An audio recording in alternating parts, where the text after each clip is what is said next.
A Sakura percebe que acabaram fugindo do assunto e sugere que discutam sobre as pistas que o alter ego descobriu e acabou de contar a eles. Pelo que parece, foi a secretaria da própria Pico da Esperança que os isolou dentro da academia. Algo que aconteceu há 1 ano atrás foi a causa de tudo. Foi o maior, mais horrível e mais trágico evento da história da humanidade. Mas ninguém lembra de ouvir sobre um caso assim há 1 ano atrás. Esse evento levou ao fechamento da Pico da Esperança. No mínimo, deve ter alguma relação com a escola. O Hiro pensa se mataram os alunos, mas uma catástrofe dessas seria muito noticiada. A Hina pensa que podem ter encobrido a verdade. Não seria impossível de fato. Por ora, há somente uma estrada aberta para nós, que é encontrar o diretor da Academia da Esperança e fazê-lo nos contar tudo. O Makoto percebe o mesmo sentimento profundo na Kyoko quando ela fala sobre o diretor, que analisamos no episódio passado. De qualquer forma, encontrá-lo não é nada fácil. Eles percebem que terminaram ali e decidem ir embora. E então...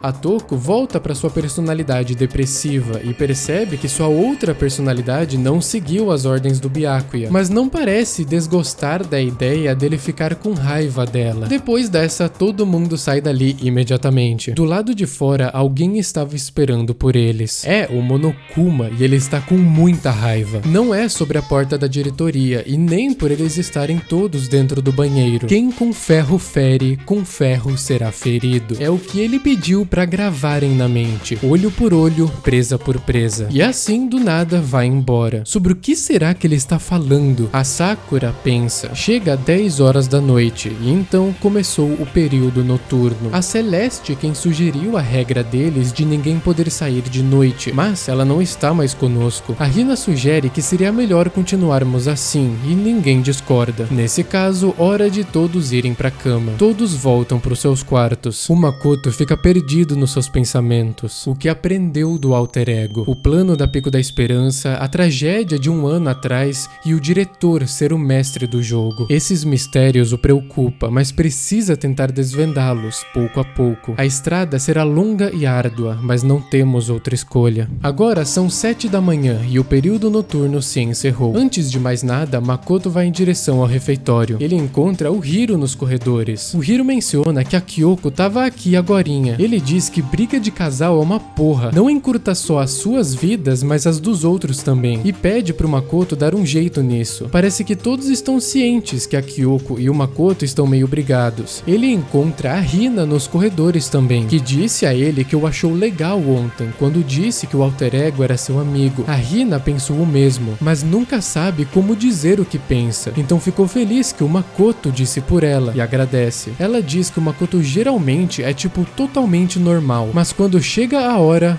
bum, ele solta o seu poder especial. É sempre o Makoto que lida com o assunto, como nos julgamentos de classe. Ele diz que essas coisas apenas cuidam de si mesmas. A Hina acha que não, acredita que com o poder dele, da Sakura e de todos os outros, escaparão dali. O Makoto concorda e, cheia de energia, a Hina se direciona para o refeitório. Ele pensa que se não continuarem seguindo em frente, nunca alcançarão seus objetivos. Aqui tem uma análise psicológica legal para propor. A Hina descreve o Makoto como sendo totalmente normal e na hora certa, bum, ele solta uma explicação foda. Lembrem-se que os tipos psíquicos de cada personagem estão sendo anotados na descrição do vídeo. No caso do Makoto, teorizamos até então que ele é ENFJ, e acho que a descrição da Hina sobre ele encaixa perfeitamente nisso. Já determinamos que o fluxo psíquico dominante do Makoto é o sentimento extrovertido, portanto, ele automaticamente e excelentemente se adapta ao sentimento do grupo ao seu redor e, portanto, se mistura com facilidade, sendo apenas mais uma pessoa como qualquer outra, como ele mesmo se descreve. Porém, situacionalmente, através do seu fluxo psíquico auxiliar à intuição introvertida, ele provém uma síntese de ideias e observações inesperadas e únicas. Com seu sentimento, ele é passivo em relação ao ambiente, universal de fora para dentro, mas com sua intuição, ele é ativo em relação ao seu ambiente, contextual de dentro para fora, acrescenta no mundo sua própria teoria, sua própria visão de mundo. A intuição tem como objetivo penetrar a essência das coisas, os movimentos invisíveis por trás da realidade concreta, o que muitas vezes podemos chamar simplesmente de possibilidades, aquilo que não está ali para a gente ver, mas poderia estar ali, ou está implícito ali, uma ideia adicional que preenche os espaços em branco, uma intuição. No caso do Makoto, não só é seu modo primário de perceber,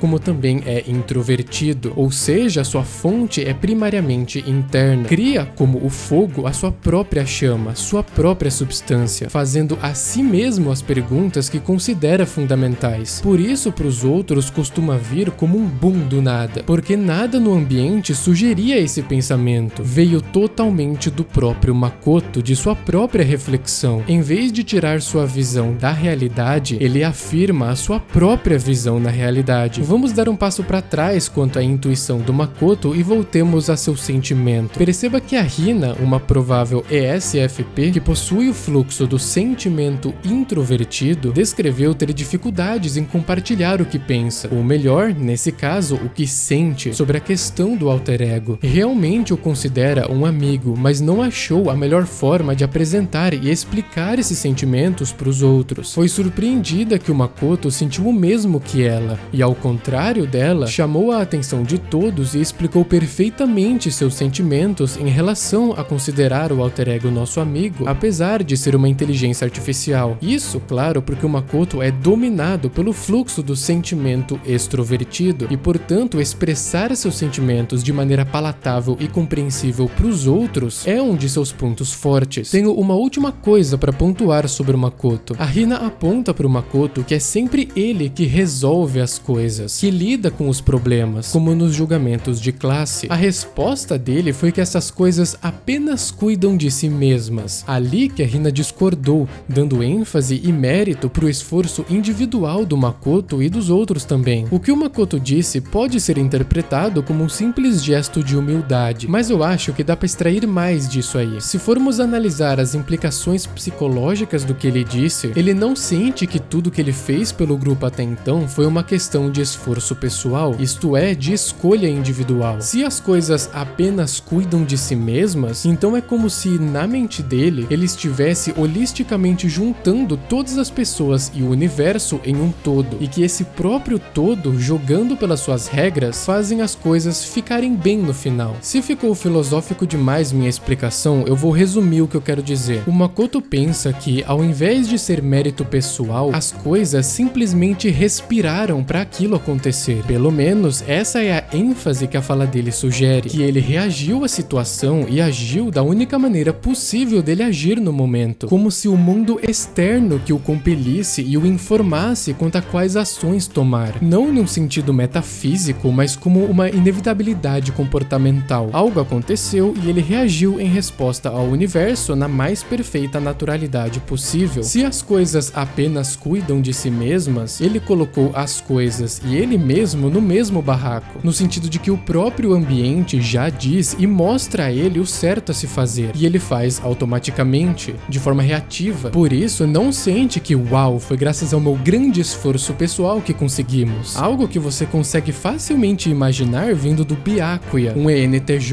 um tipo que opõe o do Makoto. Claro, são apenas dois modos diferentes de ver e não excluem um ao outro. É uma mera ênfase, por assim dizer. O Makoto entende que as coisas aconteceram de forma diferente por causa dele, mas sua mente o compele para outra direção. Acho que não preciso explicar, mas essa dualidade já foi discutida aqui nessa série. Por exemplo, comparando a Celeste com o Kiyotaka, o eixo psíquico FETI versus o eixo psíquico TEFI. Ok, chega de análise, né? Voltando para a história, o Makoto entra no refeitório e a primeira coisa que percebe é a Tuko tá surpreso de ver ela participativa. A Hina pergunta a ela o que a fez mudar de ideia, e ela diz que o Byakuya disse que gosta de garotas cheinhas, então quer comer até desmaiar. A Hina tomou isso como um desafio. A Kyoko está ausente e o Hiro explica que ela disse que vem mais tarde, quando o Makoto for embora. Xiii, ela nem tá tentando disfarçar. A Hina critica o Makoto por ter sido duro demais. Detalhe, ninguém sabe o que aconteceu. Estão nas teorias maluca de casal. Aí ela fica num bate e volta com a Toko, doida das frustrações dela. Ficou tão desconfortável pra Hina e pros outros que a Sakura ofereceu deixar um dos olhos da Toko roxo. A Toko recua os seus avanços. O Hiro diz pro Makoto dar um jeito com a Kyoko logo. Claro, o Makoto quer que as coisas fiquem bem o quão logo possível, mas pensa que antes de tudo precisa conversar com a Sakura sobre isso. O Makoto vai e convida a Sakura, pedindo se tem um tempo pra conversar depois. A Hina entendeu a situação perfeitamente e a Toko complementou com muita sabedoria. A Hina alerta a Sakura sobre a besta selvagem Makoto. Por que isso tá acontecendo comigo? A Sakura pergunta se podem conversar amanhã, pois hoje gostaria de descansar um pouco. Por alguma razão esteve se sentindo meio acabada ultimamente. A Hina se preocupa, mas a Sakura diz que não é nada sério. O Makoto imediatamente lembra o que deve ser, mas ela acredita que com os poderes da proteína ela ficará bem em breve. Ela se desculpa por ter que recusar. Eles finalmente decidem começar a comer o café da manhã. E a Toko diz que tá nervosa porque nunca comeu na frente dos outros. Comeu sempre sozinha. O Hiro pergunta se ela não tem família. Ela diz que tem. Morava com o pai,